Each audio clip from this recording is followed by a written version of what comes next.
Ikiganiro c'imyuga cyo kuri uyu munsi twagendeye ababaji bahingura ibikoresho bitari bike dusanzwe tumenyereye. Ivyo navyo bikaba ari ibikoresho dusanzwe dukoresha mu buzima bwa misi yose.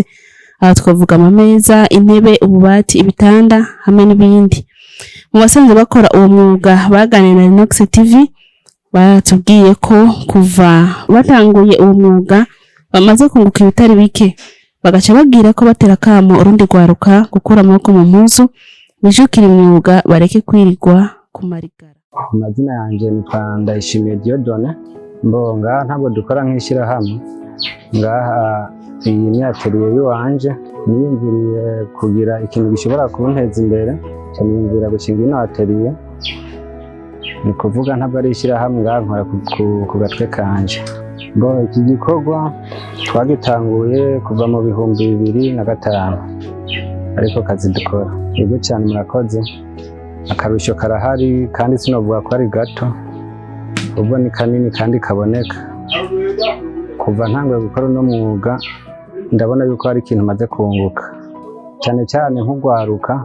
Je nohamagarira ugwaruka yuko kogerageza kwiga umwuga kugira ngo bashobore kwiteza imbere, kugira hagabanuke ikintu bita ubushomeri kiri ngaha mu Burundi, kuko umwe wese afatiye ku nguvu afise n'ubumenyi Imana yamuhaye ashobora kugira ikintu akoze gituma ashobora kubaho n'umuryango wiwe ukabaho neza. Ko mubibona ngaha turakora intebe, tugakora ububati, tugakora ibitanda, ibintu byose bihingurwa mu mbaho ngaha turabikora kandi tukabikora neza. Ego nta kintu na kimwe tudakora gikorwa mu rubaho.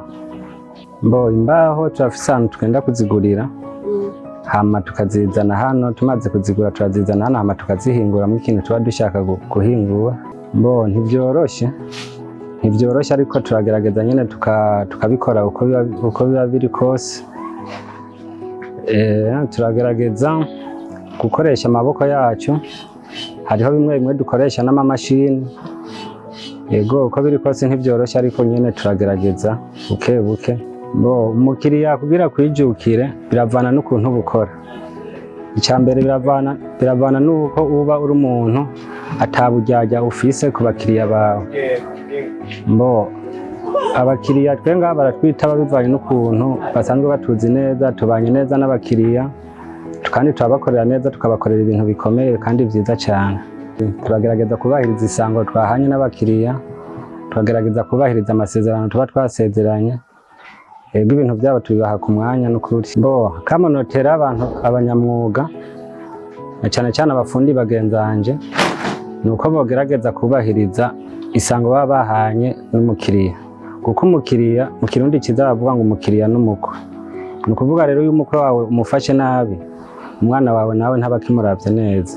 Tugerageza kubahiriza gufata neza abakiriya bacu kugira ngo ejo bazogaruke batuzaniye akandi kazi, kandi tukagerageza kubahiriza isango twahanye nabo no kubahiriza ibyo badutumye tukabibakorera ku mwanya. Muri uno mwuga wacu ibintu bitubera intambanyi kenshi novuga ko ari ibintu by'ibikoresho dukoresha, cyane cyane nk'ibyo twita amamashini.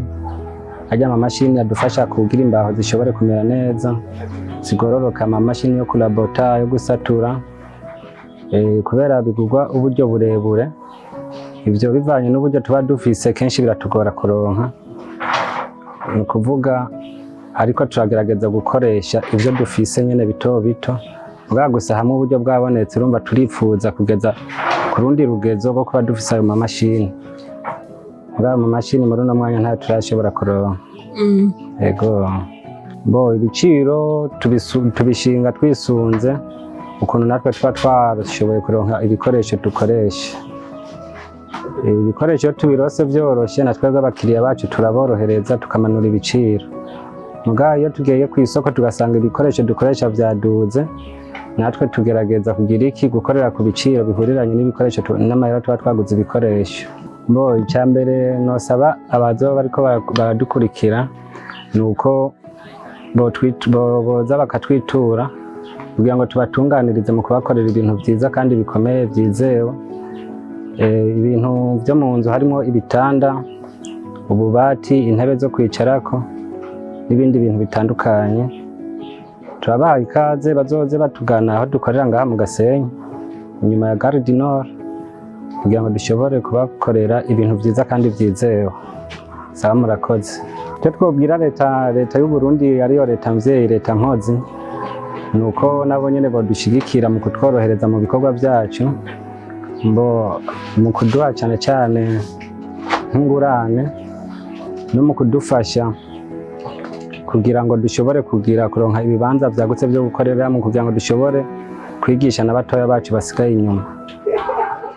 Icyo nicyo twosaba leta mvyeyi. Murakoze.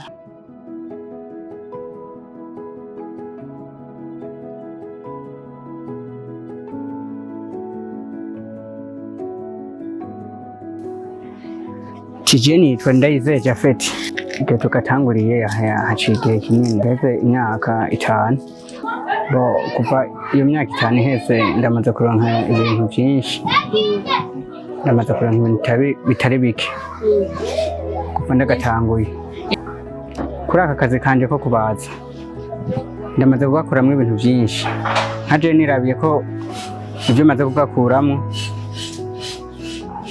ni byinshi cyane. Ndamaze kugura impene, ingurube, ni byinshi.